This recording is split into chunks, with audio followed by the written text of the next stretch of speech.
Hello? Yes, I'm looking for Al Atkins, please. Speaking, is that Bob? Hey, yes, sir. Hello, how are you? I'm all right, you? Thank you so much for taking some time out and talking with me today. I really, No problem, mate. really super appreciate it. So, I mean, like, let's just get right down into it. I mean, you are the founder of Judas Priest. So, I mean, I'm sitting here beside myself right now. Yeah, that is correct. So, it was a long time ago, but yeah, that's right, yes. Are we going to do a pre-record, Bob, or is this live, or? Yeah, it's pre-recorded for okay. You know, so we can broadcast it later. Yep, okay, fine.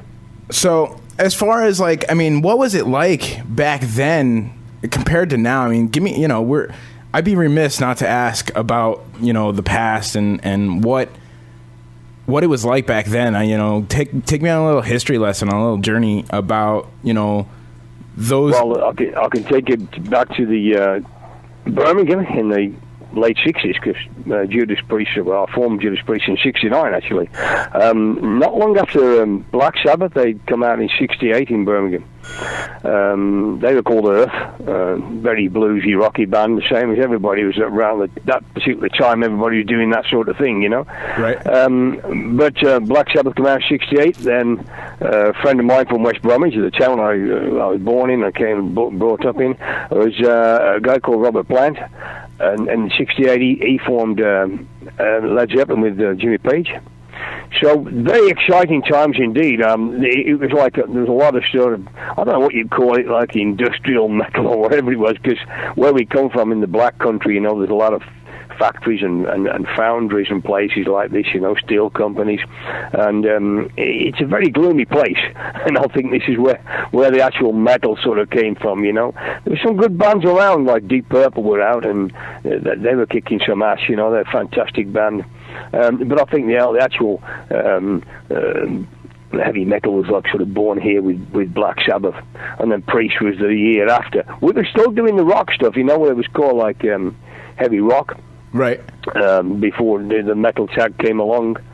But very great time indeed. The clubs are buzzing, everybody was talking to each other, you know. You'd bump into Robert Plant and then you'd play with him the next night with his band, you know, and it was really great time. Right. And so, I mean, you got to play with all these amazingly great, I mean, like the founders, if you will, of metal, you yourself being one, and it's just awesome to, you know, I get the opportunity every now and again to talk with modern day bands. It's very, very rare for me to be able to talk to someone like yourself who's been at this for so long. What is new now with Holy Rage and their new project? What has changed? I mean, it still sounds like that old classic metal sound, but what's changed?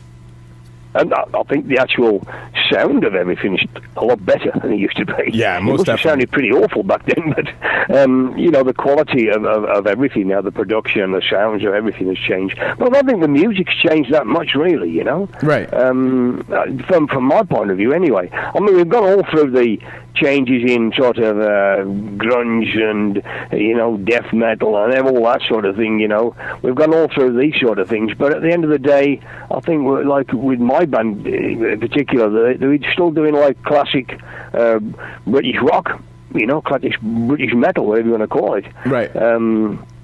Yeah, we have been called lots of names, the Holy Rage. I mean, we had a writer not long back in the Classic Rock magazine that said we was, what I call us, sledgehammer metal blues. This is the way forward, you know. I don't know about that. Probably my voice, it sounds very gruff now, you know. Yeah, sure. Well, a bluesy sound to my voice now, you know. Yeah, sure. So I mean, as far as how's the book doing? I know that you had recently put out a book last spring. How has that all been for you? It's going well. I'd like to do better. I could sell 1 million. I could retire then. But no, it's going okay. Everything's ticking over. I'd like to see the price of the book come down. I mean, I don't put the prices on these things, and I thought it was a little bit too high when it came out. And gradually now, like companies like Amazon are knocking like sort of £4 off it, and I think it will start picking up again now. You know. Sure. But it's going well. It's going really well. I've signed loads of copies and sent them out to all over the world. So that's awesome. That's awesome. So, I mean, what about, like, in today's music, what do you feel I mean, I don't know that there are any legends that are coming out of the music scene these days, like that the longevity that, let's say, a Judas Priest or a Rolling Stones or a Deep Purple has. I mean, do you see that there's any bands out there that you would classify as maybe being able to have that longevity? No. You are correct. You are correct there. I think a lot of bands now, you get a lot of these indie bands now in England. Sure. Okay, they're good bands, pop, rock bands, whatever you want to call them. But you don't see any Robert Plants. You don't see any Jimmy Pages or anyone like that coming through anymore. You know, and there's a lot of tribute bands in England now, which I think is good in some ways but bad in others. A lot of people say in England that the tribute bands are the only people keeps the clubs alive, but I don't think so. You know, I think people... It's an easy way of saying, we're going to go to this band. They know what they're going to see. In the old days, you hadn't got anything like that. You just paid your money to see, like, say, Judas Priest. Somebody never heard of you before, you know. But they go, well, this band sounds pretty cool. You know, the name sounds good, and we'll go and have a look at them, you know. And that's the way it was in those days. And people seem to be more relaxed and enjoying themselves, you know. But now everybody's more uptight, and you don't see these stars coming through. I don't know anybody in England at the moment. I can't really put my finger on any. No Gary Morse, no Robert Plants or anything like that. No Rob Alford, you know. Right. Yeah. No. So what's missing then? What has changed so drastically that, you know, we went from an age of having so many great, amazing, you know, pioneers to none really. What has changed? I mean, I don't know what it's like in the USA as far as that's concerned. I have been to the USA a few times, but in England, it's not a great time for music. Well, I mean, heavy metal music. You know, it's like, as I say, a lot of clubs. What we used to play years ago, are just tribute bands. A lot of the big, like, sort of pubs, you know, public house, like, you know, right, yeah. They used to open the room upstairs, holds 200 or 300 people, and everybody had a great time, you know. Everybody, well, Black Sabbath, I've seen Black Sabbath play to 150 people, you know what I mean? Sure. And it was unbelievable, like, you know. But they seem to be closing down a lot of places. I don't want to sound too depressing, but that's what's happening in England. There's a recession on, pubs are closing down, stopping smoking in the bars, so many things. And it's a lot of things. A lot of things are contributing. And like I just said, people are got what money they can. They'll go the easy way out and see a tribute band on the weekend rather than some band who is an original young rock band.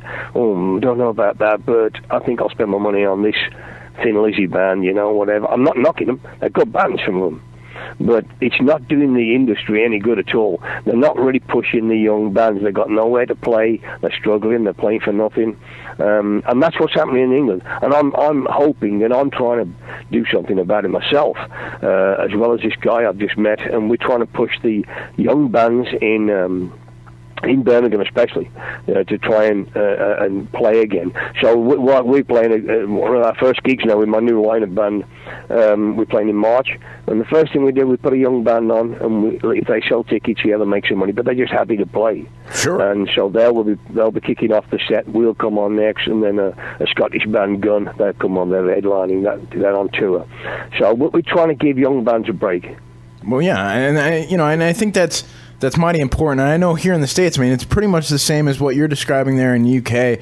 Is it really? You know, and it's kind of sad in a way, because while there are a lot of great venues and a lot of great original acts out there, it's still not like it was. You know, there's not this push for, you know, to support the scene. CD sales are at all-time lows. Yes, it's the same all over then, I think. You know, it's one of these things that I always say what goes round comes round, and I'm hoping that the metal scene will pick up and the recession will pick up, and what goes round, and it goes back to maybe another new wave of British heavy metal. You know? Yeah, that would be great. That was brilliant. I mean, heavy metal finished in like the sort of late 70s. It was like the punk scene. I played with the Sex Pistols. I mean, the Wranglers opened up for me once, and I could see all these young bands, some good bands, you know. I wasn't that keen on some of the punk stuff, but it made the music a bit more lively, but it wasn't like we'd just been talking about. You couldn't see the Sex Pistols, you know, Johnny Rotten being the next Plant or anything like that. Yeah, no. But the kids were loving it. Okay, let's take a break from what's going on. But towards the end, the 70s, early 80s, we saw this new wave British heavy metal come around, and the Iron Maidens and your Def Leppards and your Saxons. Great time. Sure, yeah, and let's hope it comes on again. You know, and then, you know, those bands are pioneers for bands like Metallica. You know, and it's crazy That's to go right. back through history and realize really where it started. You know, as far as metal and heavy metal and all this stuff, and it's. It's just awesome. It's awesome. It was a great time again. Like, you know, I mean, like I say, things happen like this, and they come around again sometimes, and we're hoping that might happen in the near future in England, so we get out of this recession and, you know, let's get things going again and get some young heavy metal. There's a lot of young heavy metal bands around, don't get me wrong, but they're just, it's a bad time for them. Yeah, sure. And so what about as far as like venues played, what would you say would be like, what would be one of your favorite memories or favorite venues that you've played in all the history of time? I mean, I know that's a long time to be looking at, but there's so many different venues I've played, you know, in England and in America, like, you know, so I can't really say there's so many gigs I've really enjoyed playing. I mean, there's a local gig, a local venue we play called JB's in Dudley, JB's nightclub, and we play some great gigs there. It's like just down the road from where I live, and that is one of the main places, well, the heartthrob of the Midlands, you know. It's a place with all the metal bands, and they do give some of the young bands a break downstairs on a Thursday night. The college students getting quite cheap. They have a small stage downstairs, and some of the young bands are giving a break down there. They don't get paid, but they can show the wares off, if you know what I mean. Yeah, sure. Show that all around. And upstairs in the big room, there's been some great nights. We played there a couple of years back with Skid Row when they was on tour. And coming up soon again, I think in the end of March, we've got a band called Winger from America, and we'll be opening for them as well. So we had some really great nights there, just locally. But we've been all over the place from the old Priest days, played some fantastic gigs with like Gary Moore and with Thin Lizzy, and with Phil Lynott, you know, fronting the band, and you know, very memorable gigs rather than you know. But we did like Hollywood last year, and we played with Graham Bonnet, and that was a real good gig as well. Really enjoyed that. Awesome. How many members are now in the new project Holy Rage? How many guys do you got? We just changed. That's what I'm saying. Now you've got a new lineup in the band. Now we've changed a few things around. We've added a new guitarist. Along with Chris, my guitarist now. Right.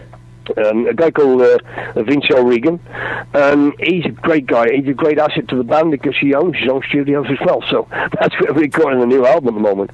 It was like the end of the last year. I wanted to write some new stuff to record the new album for the Holy Rage. You know, sometimes you're so busy, you know, and you're sort of thinking, oh, well, you try and do something and that. And then I teamed up with this guy, Vince O'Regan. I know he's a great writer. He's a great riff master. This riff he comes out unbelievable. And I says, I'd like to team up with you to write some stuff for the album. Okay.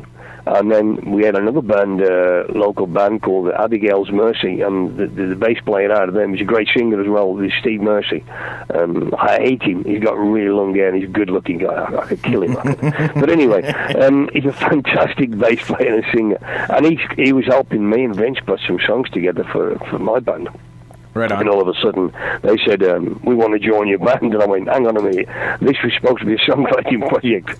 And all of a sudden, I said to Chris and my drummer Mick, I said, look, these two guys want to come in, so it means Scott will have to leave the band. Scott was cool about it. He said, I'm okay, I'm fine with that. You know, if he does well, if it's good for the band, he was willing to sort of stand on one side. We're still great friends, but we've had a couple of rehearsals, and we've got down now 1, 2, 3, 4, 6 tracks, I think we've put now, already in the first sort of month and a half. We've already recorded 6 new songs. Oh, that's great. So we already got to give them hell. We recorded that last year. Right. And we're going to put that one on as well. So, yeah, everything's looking great at the moment. Great. It's great to hear. And so what about, like, any advice for these up and coming bands? Anything that you could tell, these fresh starts, from your experience that would help them? Just keep at it, really. Don't give up. It's a difficult time at the moment, especially in the UK, I say. But don't give up. Just keep going, keep writing. Material. That's the main thing. Get down to the writing side of stuff, and that's all I can say, really. Keep the flag flying for metal. All these young bands out there, and just keep going. Sure. And what about like the new modern age of the the digital age? Do you find that's helpful or hurtful to the industry? Both, I think. Okay. It's like everything. I think it's both. It's like the download side, downloading discs and stuff. He's very hurtful for the industry, but it's got its great things as well. Your PCs have got like these MySpace and stuff. You can reach people. Every day I have now, I go into my stats and I can see who's been on my site, and I have from Russia to Hong Kong, New York. I can see all the people that's been on there, and it keeps everything active and lively. Something's happening out there. You know what I mean? Right. But years ago, we hadn't got any of this, so it was very odd. Right. Sure. And so, is it a lot different than like the bootlegging days of old times? Well, it's worse, isn't it? Bootlegging was a thing where it's always gone on. There's no doubt about it.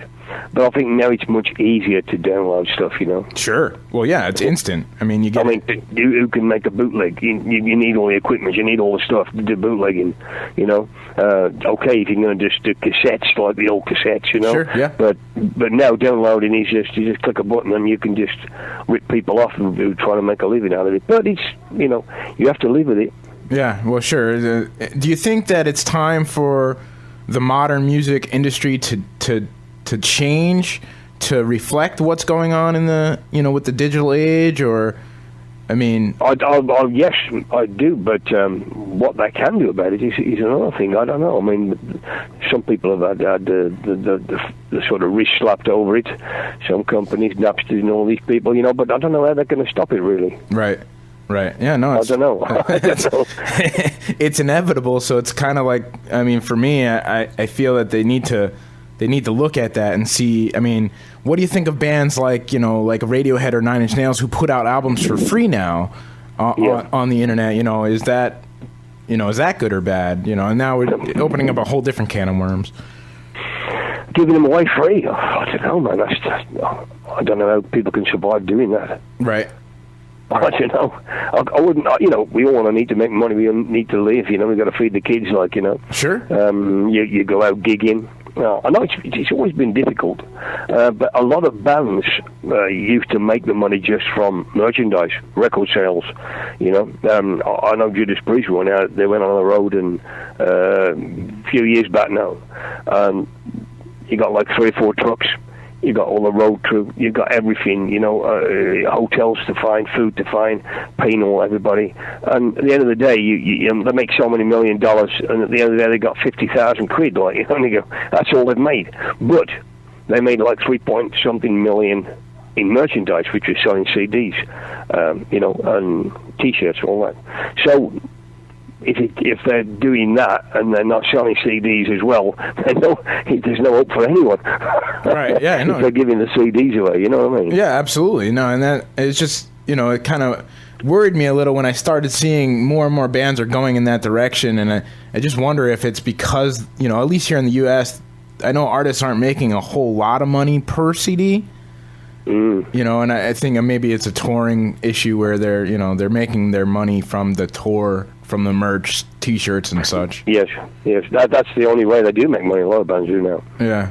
The overheads are so expensive, Some of the big bands that can afford to do it, some of these bands have been around for years. Your Maidens and everything like that, you're making a lot of money still, but... Sure. And I suppose some bands can give some stuff away sometimes, but... Yeah, sure. You need to make a living still. Right.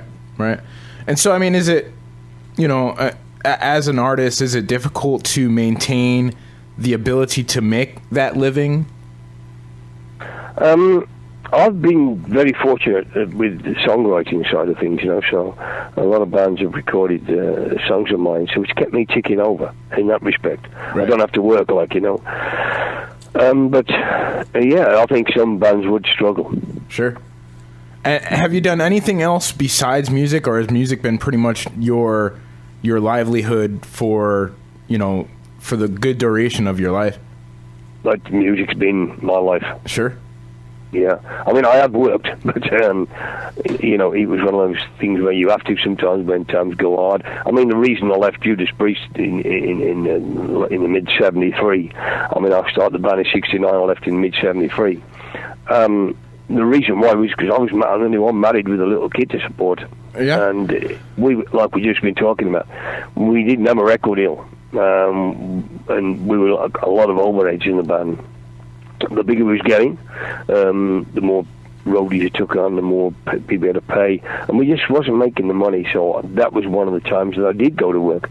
Then I said, I have to pack up, I have to have a choice here, my family comes first before the band, so I left the band. Lucky for them, because they found Rob Alford. Yeah, right, and look where they went off to. Yeah, I mean... Yeah, and I started working, and oh, shit. I got my hair cut off, working in an office, looking out the window, going, oh, God, man, I can't stand this. So, formed another band, and then, there is times when I've had to sort of... go out to work, but 15 years more than that now, I've just do my songwriting, and I do quite well. Sure, great. So, not well enough. Yeah. I haven't got that big hole in the country yet. Not yet, but maybe soon.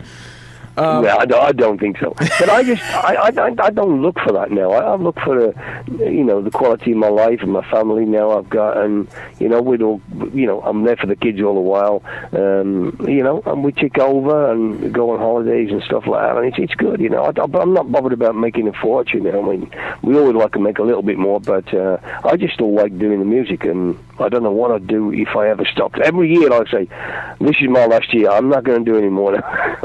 And then somebody says, can you write this book? Oh, God. Yeah, okay. And then somebody says, oh, let's do another album. Oh, okay, yeah. But I really enjoy it. I don't know what I'd do if I stopped now. Yeah, well, no. I'd probably just drop down dead or something. Yeah, we don't want that, so keep playing then if that's the case. I mean, when do you think we might be seeing a full Holy Rage album? Is that what you guys are working on now? A full album? Yes, that's what, yes. And you guys are doing it all yourself, or? Which, sorry? Are you guys doing it all yourself, or are you? Yes. Right on. Yeah, it's all been done. We may bring the producer in at the last minute, but we don't know which one yet. Steve, the new guy, the bass player's got someone who's worked with Sabbath before, and we may be bringing someone in at the last minute just to do the finishing touches off for the album. But basically, we're doing writing. I mean, we got together the other night, and me and Vince sat down, and we just done the opening track for the album and just wrote it on the spot, more or less. It's a bit rough, but the idea is fantastic. We got the title for the album now and everything, and that's called Just Don't Run. That's the title of the album, and that's it. I'm just... First time I've ever mentioned that to anyone, so that's what's going to be. The opening track is on there, Just Don't Run. Great. We've got a great... It's great, the cover. It's not a big money-spinning cover. It's just like a big, huge gun this guy sent me in America, picture. And we got the Holy Rage, the new emblem on the top, and just don't fucking run, Right, good. Awesome. Now, when do you think this might all come out for the general public to hear? I think it's going to be, we was hoping for March, but we are working pretty fast, as I just said, but I think it's going to be end of April, I would say we'd get it done. Oh, great. So, yeah, we already have to distributors now. We've just approached another one in California, and I'm waiting to hear back from them, so if they take it up, that'll be good. That's fantastic. Great. So, and so after the album is done, is it onto the road to tour a little, or... Yes, we have to go and promote the album, yes. We're hoping to go over to America. We're talking to promote again in California, because we seem to have a lot of stuff happening out there. We've got 2 guitar companies who sponsor the band in California. Can I mention them? Yeah, sure. Halo Guitars and Mosa Custom Guitars in California. both these companies now sponsor the band. So and we do a lot of stuff out there on radio, so as I say, we played there last year with Graham Bonnet over in Hollywood, and that was a great gig out there. So we're hoping to get back and do some more shows out there, but we want to go anywhere really. We'll play, I'd like to play anywhere, New York to Canada. Canada's quite big for us now, radio stations out there. So sure.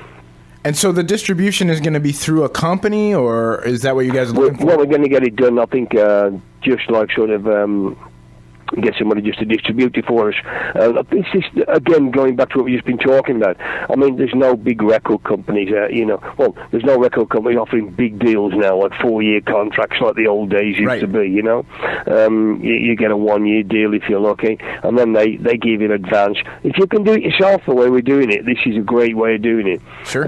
I've never, ever signed to any company. I've always done an album, and then I've sort of let that be distributed by someone, and then you go, another company has said to come in and gone, and I've waited and then I've put that one out. So I've used different companies, different distributors. And that's the way to make any money at all, I think. If you can record it and do it all yourself, do the cover, we do everything, and then we just give it to someone and say, distribute that. Sure. And you settle on a price, and that's the way we're going to go with this one. Right. And I think that's probably with the modern technology and the ability to do more in-home, I think that's the way for... You can do that now. I mean, we have used acoustic drums on some songs. Some songs we've used electronic drums. Right. And some songs we use both.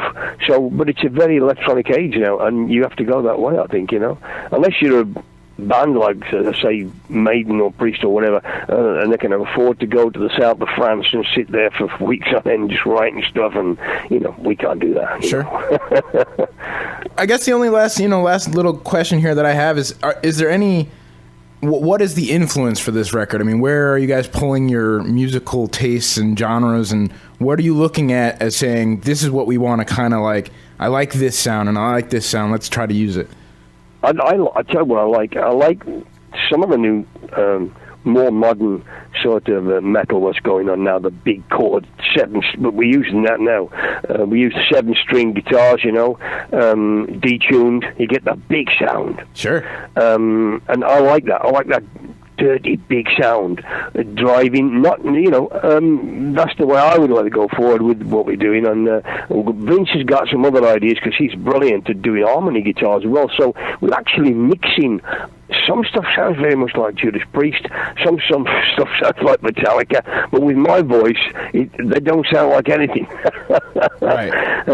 So it's we're really enjoying writing. I am at the moment. It's like just a new style we're doing now. Right, sure. And like I just said, classic rock, so we sound like, what was it, sledgehammer blues metal. I don't know where they got that from, but whatever you want to call us, we ain't bothered, Right. As long as the people enjoy the music, that's the main thing.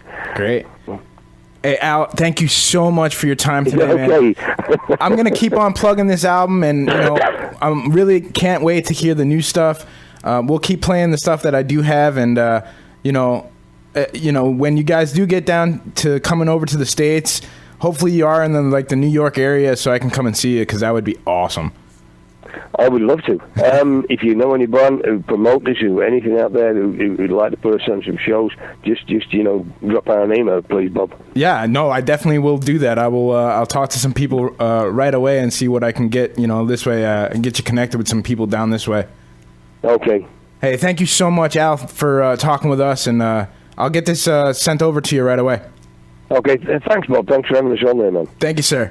I'll talk to you soon. Okay, bye. All right, bye-bye. Al Atkins, how do you like that? Yeah, boy. That was sweet. Yeah, boy. That was, the distributing question, I think.